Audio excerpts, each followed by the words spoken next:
Hi guys, Shane here. Today I'm going to talk about the relationship between art and the emotions involved in creating and viewing art. But first I have to ask, what is art? Well, art's a hard thing to define. Count Lev Nikolaevich Tolstoy published the novel What is Art in 1897, and in this book, he takes the reader on a spiritual and philosophical journey to discuss his theories on art. He says, in order to correctly define art, it is necessary, first of all, to cease to consider it as a means to pleasure and to consider it as one of the conditions of human life. Viewing it in this way, we cannot fail to observe that art is one of the means of intercourse between man and man. George Dickey thinks in a similar manner. His essay, Defining Art, he references many old ways of thinking and several other people who have contributed theories, but most interesting was his three distinct senses of art. He believes there is a classificatory sense, a derivative, and an evaluative sense in which to consider art. He uses several examples such as Sally's cake is a work of art. It is not art in the classificatory sense. Even though it might be delicious, the cake probably wouldn't end up in a museum. The cake is referenced more so in the evaluative sense because of the valuable quantities to the purchaser of the cake.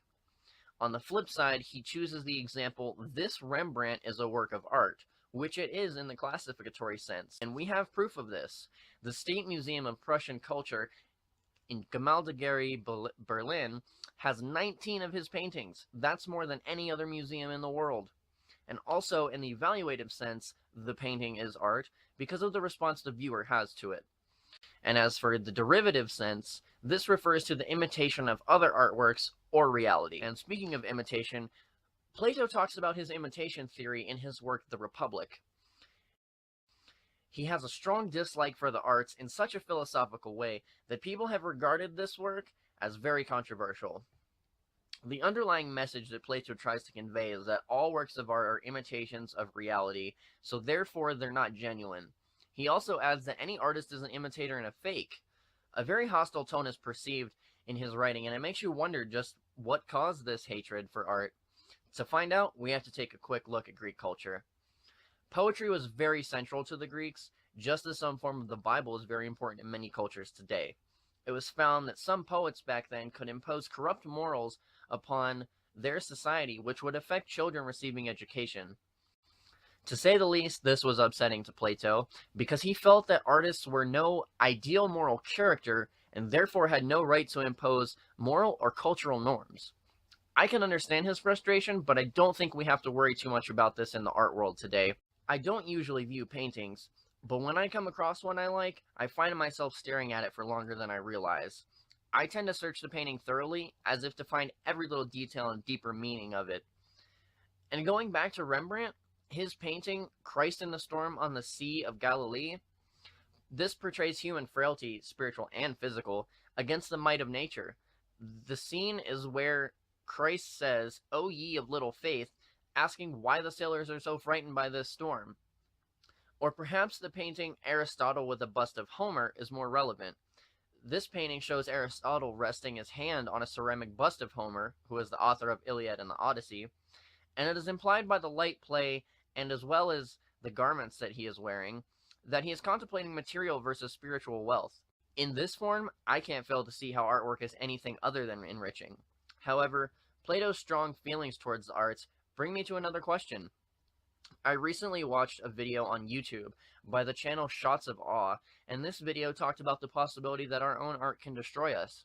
While the main topic of the video was to inform the viewer about Stendhal syndrome, a condition where someone can be so moved by an artwork that they can literally pass out, I think of it in a different sense. I think Plato's feelings towards art could have actually harmed Greek society had his ideal city-state been implemented. His idea maintained that the city-state would have three distinct class systems controlled by leaders of each group.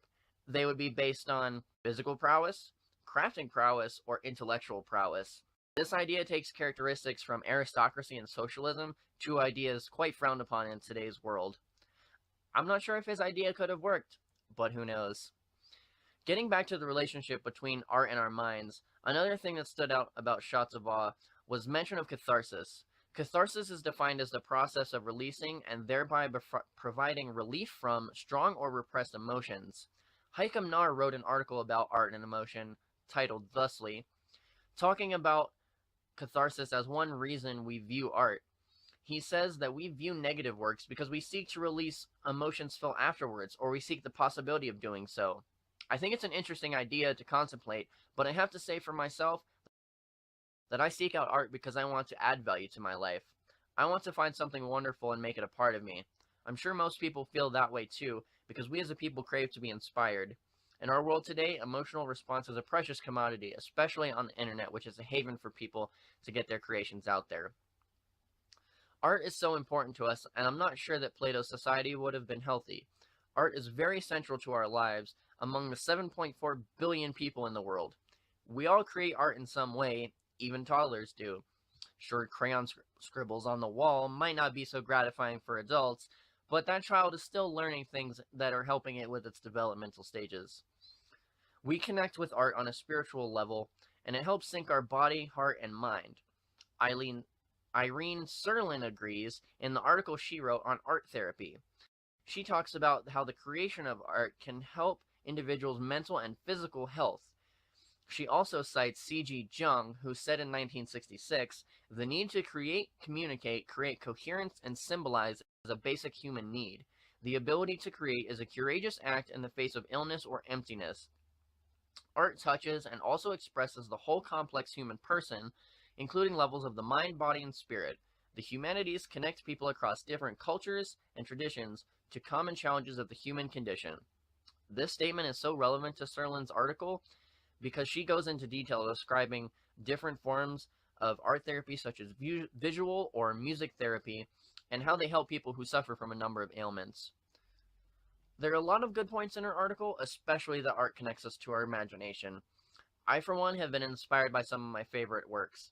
I find myself wanting to get back to writing my novel or maybe just start a short film for fun. But what inspires me is my emotional investment into whatever work I might be experiencing.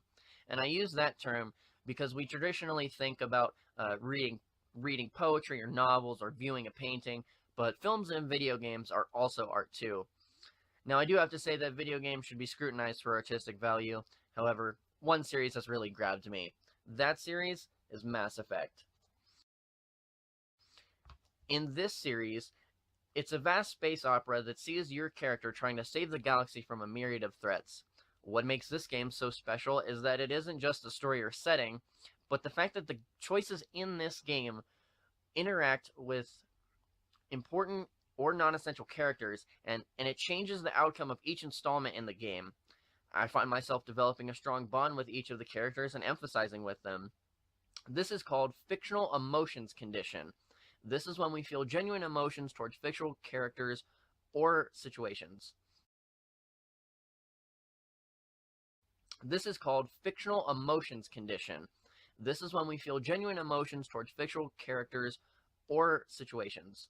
In 1978, Kendall Walton denied the fictional emotions conditions, saying that what we feel are quasi-emotions, or we're pretending to feel real emotion. The example he gives is when we watch Night of the Living Dead and believe that the world is infested with zombies, and in response feel fear for the survivors. He also likens this experience to how children play with mud and pretend to bake cookies. It's a little far-fetched, and most of us are probably not consciously faking these emotions when they involve something we genuinely care about, but it's an interesting point nonetheless. For example, one of my favorite book series is Star Wars Republic Commando. This is the last book, but in the previous book, Order 66, there's a character that dies that you never would have expected. And I remember being so conflicted when I read that page that I didn't believe it was happening. I was rushed with emotions, sad that the world I had invested myself in was now turned upside down. I think part of what we feel is a form of regret or sorrow towards the fact that we can't obliviously experience the events of the story anymore. I find myself feeling this way about many novels, games, or films. The excitement of not knowing what comes next is gone. Maybe Walton has a point, and Nar's arguments against it might have some truth as well. A more physical aspect of my art creating has stemmed from my love of film. I love to watch any behind-the-scenes footage I can to see how the props, costumes, and sets are built, and afterwards I always find myself excited and wanting to go out and create something. This has led me to becoming a cosplayer with several different costumes, And my passion for building doesn't stop, and I'm constantly inspired with new ideas. I definitely think Serlin hit the nail on the head with her beliefs on art and art therapy. Like she said, art connects the mind, body, and spirit, and that has different effects for each of us. We all seem to define art differently, even with minor nuances, and we all have our reasons for viewing and creating art. Somewhere between a basic need to express ourselves and the way we think about the world is a crossroads where our emotions, thoughts, and experiences should give us pause to find some sort of epiphany. Here it might even take only a millisecond, but we can spark great ideas and create something beautiful. Andy Warhol said, "An artist is someone who produces things that people don't need to have, but that he, for some reason, thinks it would be a good idea to give them." I think this relates because we all share a part of ourselves, or maybe an ideal that's part of a bigger picture, and we all want to express that with others. Just like Tolstoy said that art is a union among men, keep that in mind the next time you view a painting or sketch in your art book. You're sharing a part of yourself with the world. Find what you are passionate about, whether it be a beautiful landscape, music, maybe a loved one, or something else. Find how this brings value to your life and could to the rest of us. How would creating a painting, a song, a novel, maybe even a poem help you express your feelings about these things? Just a couple things for you to think about and maybe even push you to work on that next piece of art. If you have anything to add to my discussion, please feel free to leave a comment or make a video response. And as always, thanks for watching.